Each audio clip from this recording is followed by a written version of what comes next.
बिस्मिल्लाहिर्रहमानिर्रहीम। कई साल पहले किसी मुल्क पर एक बादशाह हुकूमत करता था जिसका नाम इब्राहिम था। उसका एक बेटा था। जब बच्चा पैदा हुआ तो बादशाह की खुशी की कोई इंतहा न थी। उसने फौरन नजूमी को बुलवाया ताकि वो बताएं कि शहजादे की किस्मत में क्या लिखा है। नजूमी ने किताब खोली और इल्म नजूम के हिसाब से शहजादे की किस्मत का हाल देखा। जब नजूमी हिसाब किताब कर रहा था तो बादशाह ने देखा कि उसके चेहरे पर एक रंग आता है और दूसरा जाता है। वो बार बार किताब के सफ़े उलट पुलट कर रहा था जैसे उससे हिसाब किताब में कोई गलती हो रही हो। जब काफी देर गुजर गई और कुछ न मिला तो बादशाह के सब्र की इंतहा न रही। उसने पूछा, नजूमी जल्दी बताइए हमारे बेटे की किस्मत में क्या लिखा है। बुरी खबर है बादशाह सलामत, आप ना ही सुने तो ही अच्छा है। मगर बादशाह ने इसरार किया और कहा कि मैं अपने बेटे की किस्मत का हाल जान कर रहूंगा ताकि अगर वो किसी मुसीबत में गिरफ्तार होने वाला है तो उसे बचा सकूं। कम से कम ये तो बताइए कि उसे किस चीज से खतरा है। बादशाह सलामत, अब आप जानना चाहते हैं तो सुनिए। पहला खतरा ये है कि आपके बेटे को शेर खा जाएगा और अगर किसी तरह वो शेर के पंजे से बच भी निकला तो उसके बाद वो होगा जो मैं बताना नहीं चाहता।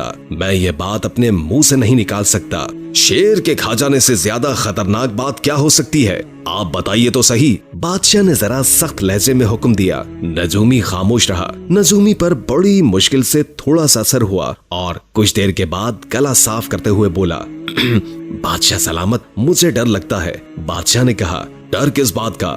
नजूमी बोला, अगर मैंने सब कुछ बता दिया जो सितारे कहते हैं तो मुझे डर है कि मेरी जान की खैर नहीं। नहीं, हरगिज नहीं। मैं कसम खाकर कहता हूँ कि तुम जो कुछ भी कहोगे मैं सब्र से सुनूंगा, बल्कि तुम्हारा बाल भी बीका नहीं होने दूंगा। बादशाह सलामत ने जवाब दिया। बादशाह की बात सुनकर उसने इत्मीनान का सांस लिया। मैं आपको सब कुछ सच बताता हूँ, उसने कहा। अगर शहजादा शेर का निवाला बनने से बच गया तो वो आपको जान से मार डालेगा। बादशाह ने ये बात सुनकर चुप साध ली। कुछ देर तक नजूमी को ऐसे ही देखता रहा जैसे उसे कुछ सुझाई न दिया हो। फिर दोनों हाथ आसमान की तरफ उठाकर दुआ मांगी।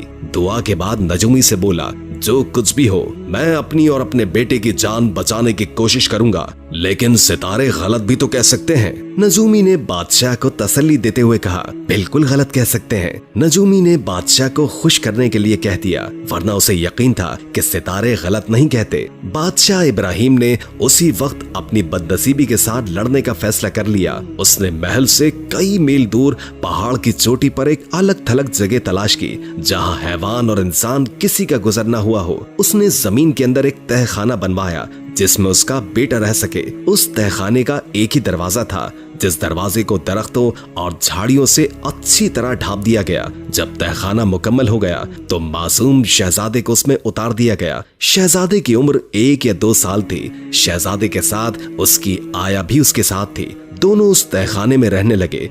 दिन और साल गुजर गए। बादशाह महीने में एक बार अपने दरबारियों के हमरा उस तहखाने में आता। दरवाजे से नीचे कमरे में सीढ़ी लगा दी जाती। शहजादा और उसकी आया दोनों उसी के जरिए बाहर आते। बादशाह बेटे को गोद में लेकर प्यार करता और कुछ देर तक उसके साथ खेलता रहता। इसके बाद आया को हुक्म दिया जाता कि वो बच्चे को लेकर नीचे चली जाए। इसके बाद वो घोड़े पर सवार होता और गमज़दा दिल के साथ महल में वापस आ जाता। इसी तरह वक्त गुजरता गया और इब्राहिम का बेटा 7 बरस का हो गया। एक रोज इत्तेफाक से शिकारियों की टोली एक शेर का शिकार करते हुए वहां जा पहुंची और शेर कहीं छिप जाना चाहता था। शेर दौड़ता हुआ उस तहखाने के पास पहुंचा जहां झाड़ियों से दरवाजा बना हुआ था। जो ही शेर का भारी भरकम जिस्म गार के दाहने पर घास और झाड़ियों पर पड़ा, वो तहखाने के अंदर जा गिरा। शेर घबराया हुआ था और उसे भूख भी लगी हुई थी। उसकी नजर शहजादे पर पड़ी तो उसने शहजादे पर हमला कर दिया। शहजादा बेहोश होकर गिर पड़ा। आया को अंदाजा हो चुका था कि उस भूखे शेर ने उसकी तिक्का बोटी करके रख दी होगी। शहजादा इसी तरह बेहोश पड़ा था। इस अरसे में शिकारी शेर को तलाश करते हुए तहखाने के पास जा पहुंचे। उन्हें यहाँ आकर पता चला कि शेर के दौड़ने की आवाज जमीन के अंदर से आ रही है। उन्होंने झांक कर देखा तो तहखाने में शेर मौजूद था। उन्होंने शेर पर पत्थरों की बारिश कर दी, यहाँ तक कि उसे जान से मार डाला। फिर उन्होंने रस्सी बनाई और बड़ी होशियारी से तहखाने में उतर गए। तहखाने की बनावट और सजावट देखकर शिकारी बहुत ही हैरान हुए। और वहाँ कई कमरे थे और हर कमरे में कीमती कालीन और ऊपर फानूस लटक रहे थे।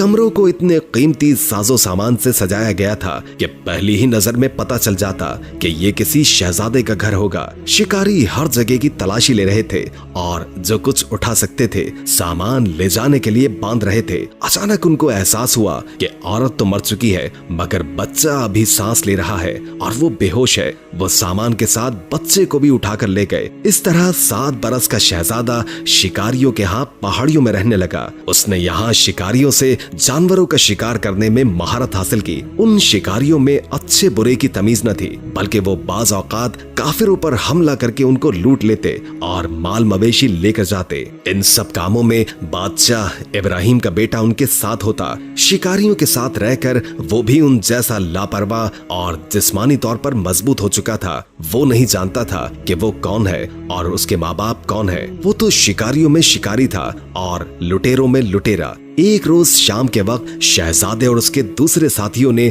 एक काफिले पर हमला कर दिया और इत्तेफाक से ये हथियारों से खूब लदा हुआ था। काफिले वालों ने डाकुओं का डटकर मुकाबला किया। खून रेज जंग हुई और शहजादा जख्म खाकर बेहोश हो गया। अगली सुबह जब उसे होश आया तो उसने देखा कि काफिले का कहीं नामो निशान तक नहीं था और उसके साथी भी कहीं नजर नहीं आते थे। वो मारे गए थे या कहीं गए थे ये अंदाजा लगाना भी मुश्किल था। शहजादा हिम्मत करके उठा। उसके जख्मों से खून रिस रहा था और पूरा जिस्म भी दर्द हो रहा था। उसने इधर उधर देखा तो दूर दूर तक कोई नजर नहीं आया। आखिर हिम्मत करके वो रास्ते पर चलने लगा जिधर से एक दिन पहले वो और उसके साथी आए थे। उसका ख्याल था कि शायद इस तरह वो अपने साथियों से जा मिले। अभी वो ज्यादा दूर नहीं गया था कि एक शख्स मिला जो किसी खजाने की खोज लगा रहा था। ये खोजे भी बड़े अजीब और गरीब किस्म के लोग होते हैं, पगले और दीवाने। लेकिन इनमें खास बात यह होती है कि ये छुपे हुए खजानों की तलाश में जंगल जंगल सहरा सहरा छानते रहते हैं। बाज़ औक़ात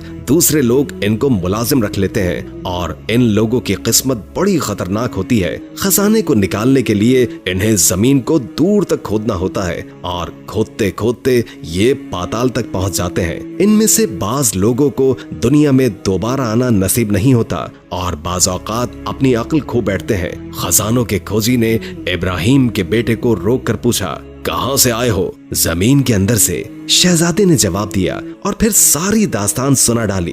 फिर तो तुम बड़े काम के हो, खोजी ने खुश होकर कहा। आओ मेरे साथ, अब हम मिलकर खजानों की खोज लगाएंगे। शहजादा उनके साथ उस गार में रहने लगा। गार में वो कई दिन तक रहे, खाते पीते गपशप लगाते और फिर सो जाते। आखिर शहजादे की सेहत ठीक हो गई। अब वो पहले जैसा ताकतवर हो चुका था। एक दिन दोनों खजाने की खोज में पहाड़ों की तरफ गधे पर सवार थे। खोजी उन रास्तों से वाकिफ था।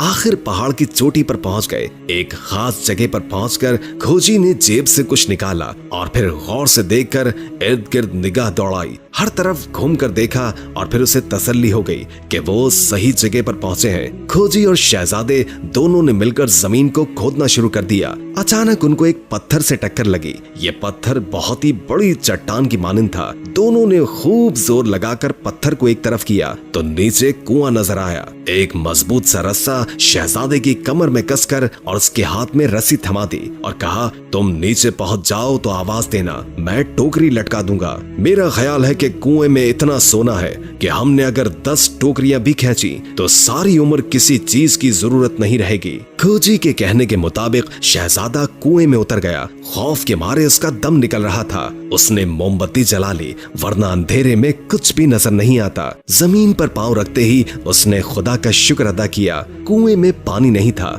बल्कि वो खुश्क था। पानी की जगह वहां सोना पड़ा हुआ था। शहजादे ने जोर से कहा, सोना है। उसी वक्त खोजी ने ऊपर से टोकरी रस्सी की मदद से नीचे की। शहजादे ने टोकरी को सोने से भर दिया। खोजी ने उसे ऊपर खींच लिया और फिर दूसरी, तीसरी, चौथी और 5वीं टोकरी ऊपर खींच ली, जिसके बाद शहजादा काफी देर तक इंतजार करता रहा। हर तरफ खामोशी छाई हुई थी। अचानक गड़गड़ाहट पैदा हुई और कुएं का मुंह बंद कर दिया गया था। उसकी मोमबत्ती भी बुझ चुकी थी। खोजी की नीयत खराब हो गई थी। वो नहीं चाहता था कि शहजादा उसके साथ दौलत में हिस्सेदार बने।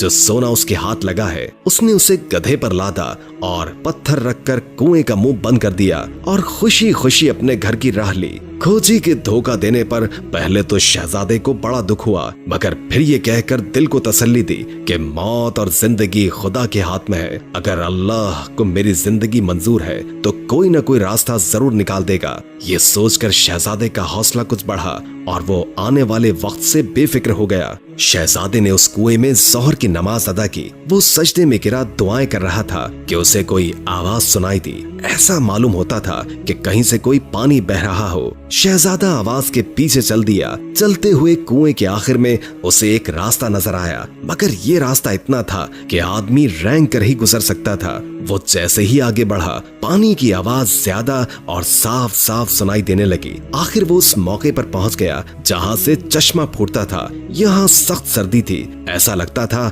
कि सारी सर्दी यहाँ से निकलकर पहाड़ों में फैलती है। शहजादे ने अपने आप को समझाया, ठीक है, अगर खुदा की यही मर्जी है तो बिस्मिल्लाह, मैं इसी रास्ते पर चलूंगा। जिंदगी और मौत खुदा के हाथ में है, ये कहा और पानी में कूद गया। पानी की तेज लहरें उसे कहीं से कहीं ले गईं। अंधेरी और लंबी सुरंगों में से होता हुआ वो ऐसे सफर पर जा रहा था जिसके मुतालिक उसे कुछ भी मालूम नहीं था। और फिर उसे अपने सामने से रोशनी नजर आई। यूं लगता था कि वो अब चट्टानों से निकलकर एक खूबसूरत वादी में पहुंच चुका है। उस वादी में पहुंचकर शहजादे पर धूप की गर्म किरणें पड़ी तो उसे कुछ होश आया। हिम्मत करके वो दरिया के किनारे चलने लगा। फिर पत्थरों का सहारा लेकर दरिया से बाहर आ गया। काफी देर तक किनारे पर चल रहा था। धूप से उसके कपड़े भी सूख चुके थे। अब उसे भूख ने सताया तो वो आहिस्ता आहिस्ता दरिया के बहाव के साथ चलने लगा था। उसे यकीन था कि ये दरिया किसी न किसी गांव या वादी से गुजरता होगा, क्योंकि आमतौर पर बस्तियां